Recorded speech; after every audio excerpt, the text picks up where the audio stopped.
How's it going, SteepleCats fans? This is the SteepleCast with Corey Stolzenbach and James Atherlay. And James, 3 games in so far for the SteepleCats. 2-1. I think they'll take that. Yeah, absolutely. And I think that the only blemish in this season to this point so far, it's young, but I think the only blemish has been pitching out of the bullpen, because that's the main reason why they lost that one game against Valley on Saturday, 5-4. They lost it just barely. They went into the bottom of the 9th inning with a 4-2 lead, and they couldn't hang on to it. So I think pitching needs to kind of fix itself a little bit, and then maybe we'll talk about getting that championship. 1 out away, bottom of the 9th. So that's tough, but hey, this is what happens not just in baseball, but in all sports. So looking at this, James, they started things off in Keene at Alumni Field, Friday night, June 5th. And looking at this, you have Matt Costellos going on the mound, and I really would love to pick his brain, get inside his head. I was wondering what was going on psychologically, because in the first 2 innings, he was unhittable, absolutely tremendous. He wound up going 5 frames. He got 4 runs, all earned. He had 3 walks against 5 strikeouts. At first, he was cruising, but just looking at, though, in the later innings, he wasn't as good. And how about Hunter Lee in the top of the 8th? SteepleCats trailing 5-4. And James, if you were to ask me who I think would be the first SteepleCat to homer on the season, I would not have guessed Hunter Lee. No, absolutely not. I would have guessed somebody in the middle of the lineup. Victor Sorrento comes to mind. But I got to tell you, Hunter Lee showed some serious pop, and he made me hungry for shoes, so to speak. He took that and just drove it right over the right part of the center field wall, right into the bushes there at Keene Alumni Stadium. That was absolutely fantastic, and I did not expect it. Well, I tell you, Friday's game was a lot of drama, James, and how about this for a story? Bottom of the 9th, Lucas Lupa of Keene, hometown boy, is facing Jared Habershaw, his college teammate with North Adams. And then Lupa hits one to center field for a base hit. Rounding second and third is Larry Chrysler, and McIntyre throws Chrysler out at the plate. That would have been a walk-off loss for North Adams. And that was quite the story right there. And then at the top of the 10th, it was actually Sorrento, who you mentioned earlier. He scored the winning run, and that was on Hunter Lee's at-bat. It was a pass ball on catcher Chris Hardart, and the SteepleCats ended up winning 6-5. Oh, yeah. Sorrento scored 3 runs on that one, not just going 2 for 4. But going back to what you said about the outfield, the SteepleCats came into this season with an incredible outfield. I think it's one of the best in the NECBL right now. Every single one of the starting outfielders, left, center, and right, have arms that are strong enough to reach the plate on maybe no hops at all. I think that along with each player's speed and each player's very capable glove, have led to a lot of the success stories that we're seeing this season, including the win against Keene on Friday. And then went to Holyoke on Saturday, folks. It was June 6th, the same day American Furrow won the Triple Crown.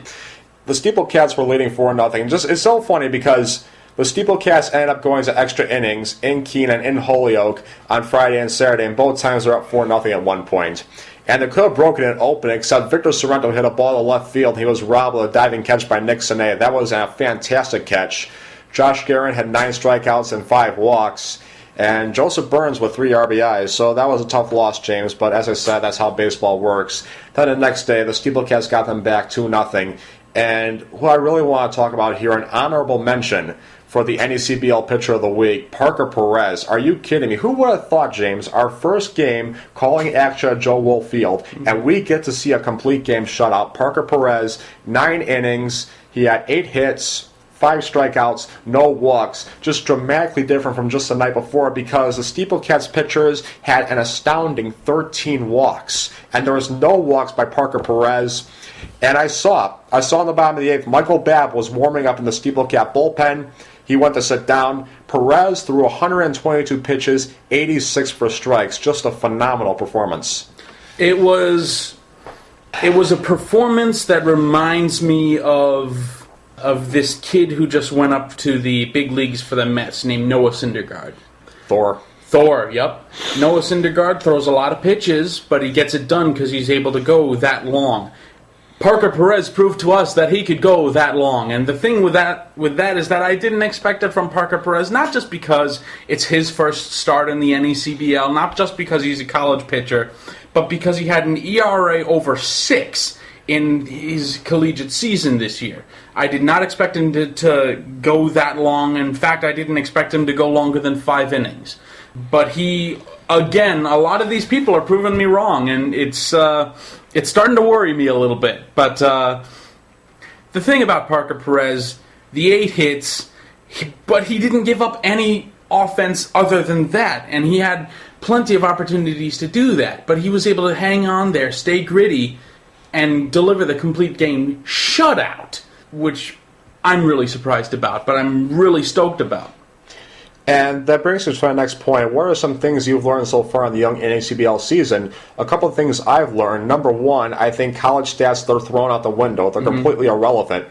And number two, I know that Coach Mike Armstrong has some unconventional things that he goes outside the box. Logan Boyer, RBI in his SteepleCast debut, welcome to North Adams kid. He was leading off as a catcher.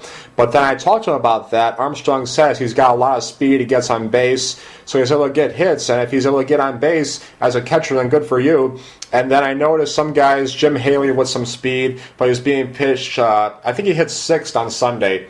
And I asked Armstrong about that. He says Haley's a good hitter, but that he was being pitched very tough towards the top of the lineup. And the same thing for Joe Burns, whom you'll hear about later. I want to say he was hitting in the 8 spots, and he's been arguably the best hitter the SteepleCats have had so far in this young season. But again, he was hoping, Armstrong was, that Joe Burns would get some fastballs to him, whereas there's more off-speed in the middle of the lineup. So you tell me, James, what are some things you've taken away so far in these first 3 games?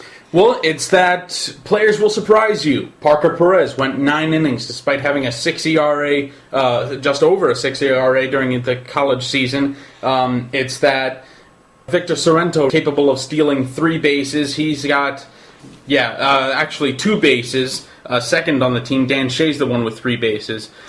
It's that Joe Burns in the bottom half of the lineup got a couple of hits, and now he's hitting .385, leads the team. I'm floored by how surprising this league is. I really, really am. I didn't expect it to be that different. I know they're using wooden bats, but I didn't expect it to be that big of a difference from the collegiate leagues in the spring to now during the summer, the wooden bat league, and all of these new players making new formulas and all this new stuff that we're seeing this year, new chemistries in teams, new players, and it's all amounting to surprising performances. And tomorrow, listeners, James and I will be in Connecticut for the Mystic Schooners game, June 10th. And James, looking at this roster for Mystic, I have to say there's a lot of talent on there. Jacob Hayward is the younger brother of Jason Hayward, and so naturally, because of his name, he sticks out like a sore thumb. He eventually gets drafted, and he keeps up those numbers. He's no longer going to be the little brother in Big Brother's shadow. No, absolutely not, and that happens a lot in baseball, but I got to tell you, what a comeback season for Jacob Hayward. Last year, he had 205 with 4 RBIs, and that was it in parts of 44 games. So I think Jacob Hayward really earned his spot. He only started in 19 games, which is a little surprising, but he did do well. All things considered, in 53 games. So I think Jacob Hayward is here to make a statement. He had 3 home runs with 20 RBIs and just outstanding numbers, especially defensively. A .979 fielding percentage, not bad. But I got to tell you, Jacob Hayward's here to make a statement, and I think he's going to be the one that everybody's going to want to watch here coming up. I think Jacob Hayward went to the same high school that Daz Cameron did, who was drafted in the June 8th draft of the first round, or like the lottery round, whatever, by the Houston Astros. So those two went to the same high school together. And I got a game for you, James. You know the 6 degrees of Kevin Bacon? Sure. Okay, that's how you take one person, how he's connected to the other in 6 steps. Mm-hmm. I don't have 6 steps, but how is Jacob Hayward connected to the SteepleCats? It's not 6 steps, but I'll give our listeners to play if they want to. You tell me. How is Jacob Hayward connected to the SteepleCats? It's a multi-step process. He's playing in the NECBL, and He's the NACBL has the North Adams SteepleCats in it. While technically true,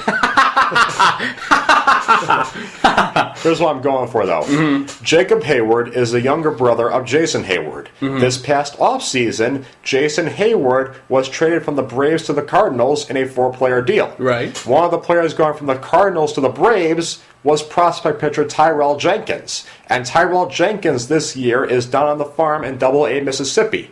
The play-by-play voice of the Double-A Mississippi Braves, Kyle Tate, who in 2009 was an intern for the SteepleCats. Wow, that is phenomenal. Mystic has 3 Ivy Leaguers, and they have 7 returning players, James.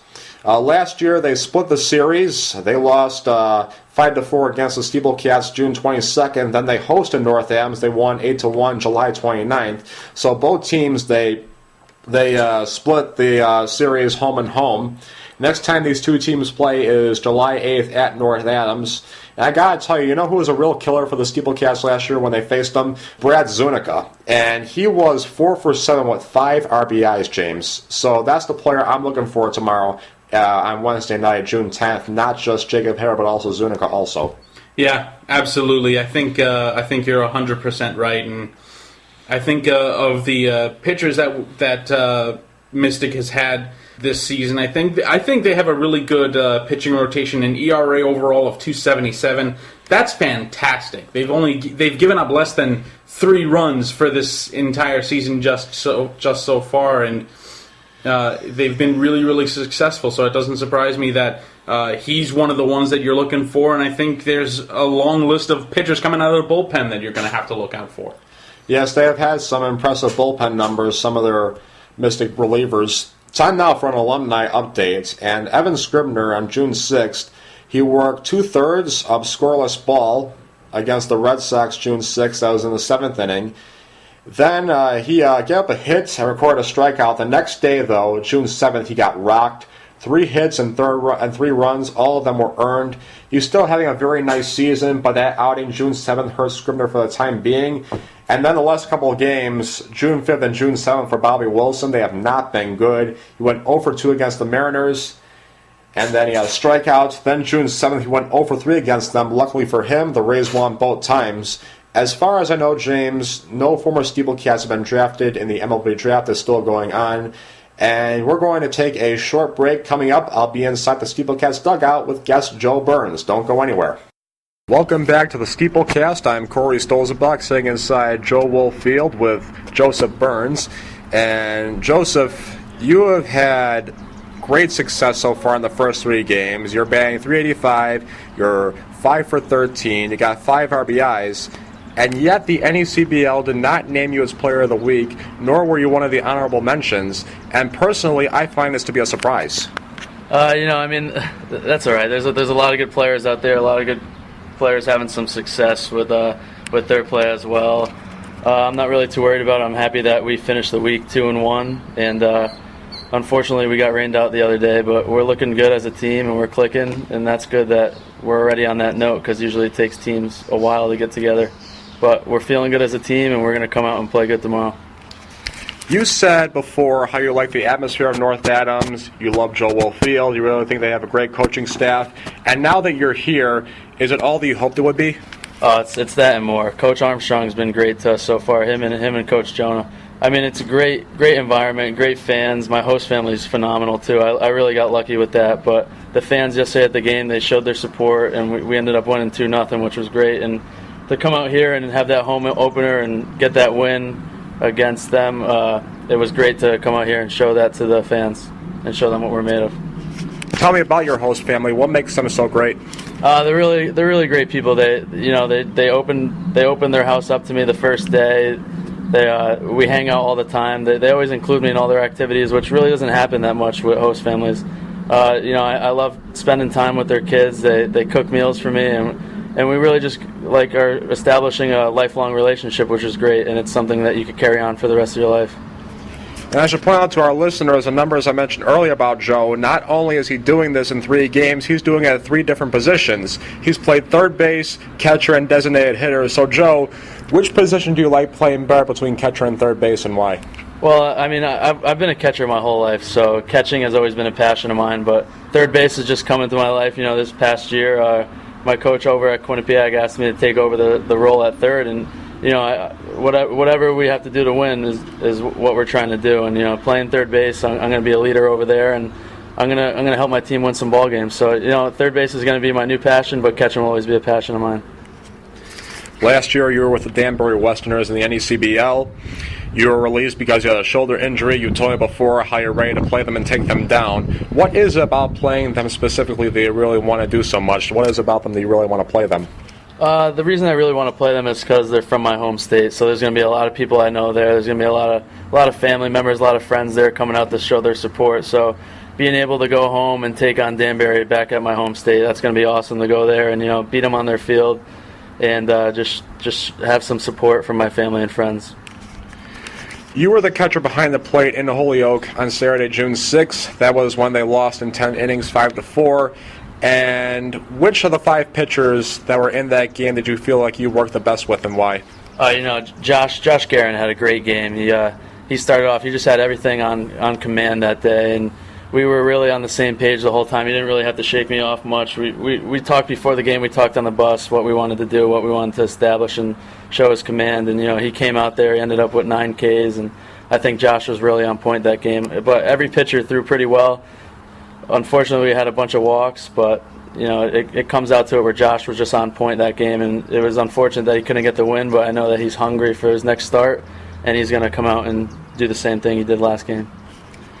13 walks to be exact, and not saying that's all your fault, but you do work very closely with your pitchers. Looking back on it, what do you think you could have done better behind the plate? I probably could have stuck a few pitches a little better, but we worked pretty good together as a staff and as a battery.